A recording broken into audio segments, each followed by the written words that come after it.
I just have to tell you, I mean, your work blows my mind. Thank Which you. is why Thank I you. was so incredibly excited that you agreed to do this. I got your books right here. I Oh, brought them thank you. all the way from the U.S. Oh, thank you. Thank you. Oh. No, thank you. Thank you for putting it in the world.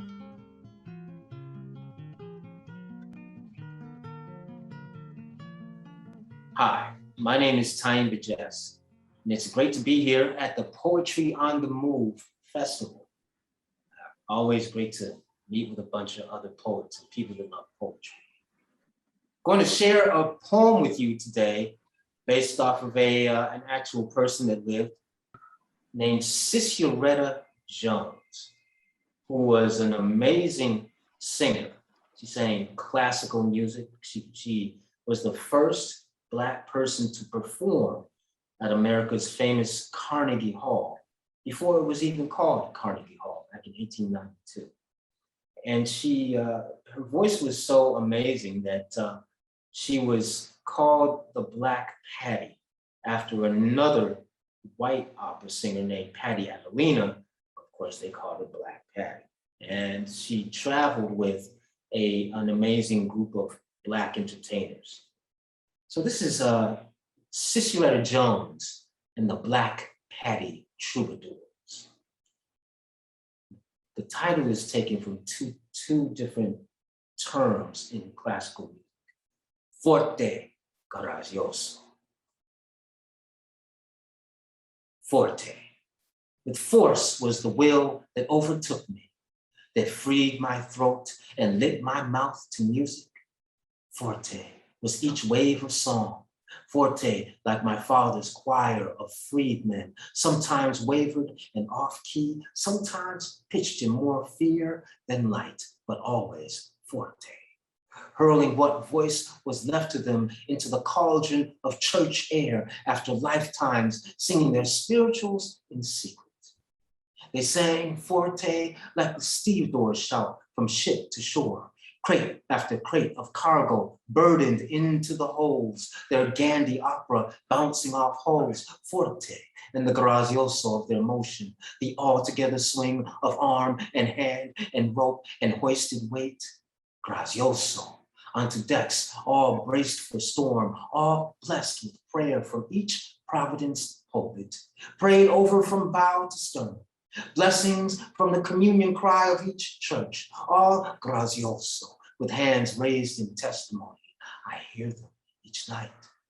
Forte, when I stand on our proud stage from town to town, port to port, captain of this ragtag ship of black-faced cakewalking fools and balladeers, teaching crowds grazioso under spotlights with each ticket sold.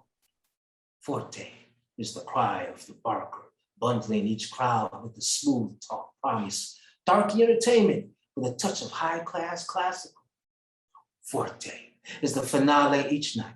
Grazioso is the closing curtain, the unmasking of painted faces, the darkened lamplight, the applause fading like the hush of receding surf that carries us on through the night, the ocean of audience rising and falling with each wave of season. Grazioso is the sail of our bodies in the wind.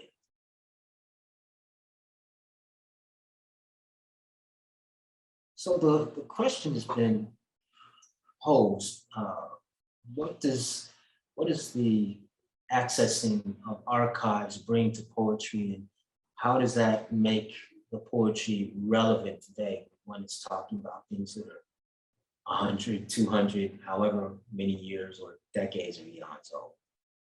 Well, for me, I spent many hours in this case, the Schomburg Public Library in New York, in Manhattan, researching the life of Tyehimba Jones, who was born in Providence, Rhode Island, who grew up in a preacher's father's house, and would go to the docks of Providence back when there was a thriving ocean-going kind of trade there.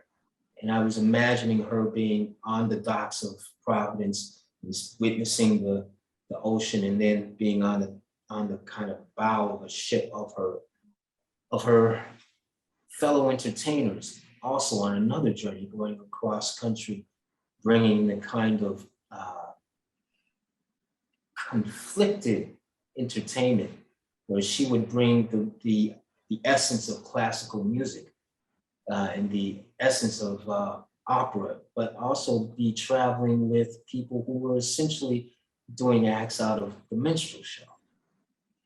So I wanted to try and explore that kind of tension between the kind of aspiration of the aspiration of classical music and of that kind of refinement versus another kind of refinement that's built towards a minstrel sensibility. And therein I was trying to find that kind of tension. But I would say that accessing archives and bringing an understanding of history to one's work is, well, for me, it's been really essential to really understanding how I tick as well. So in the process of researching history and accessing archives, I think it's really critical to understand why one is doing it and what one is getting out of it. Yes, I'm researching Cissy Retta Jones and all her life journeys, etc. But I'm also in certain ways researching really the psyche of Black artists and what in the kind of waves they have to navigate, the kind of pathways they have to navigate between the forces of the economic forces that guide their lives and really their kind of their real spiritual quests as artists. So really it is a scene that takes place over 100 years ago, but I would say at the same time, what was true in 1900 is also in many ways true, also same in 2021. So I read about the past to find out about the present, and I try to bring an understanding of that past into the present.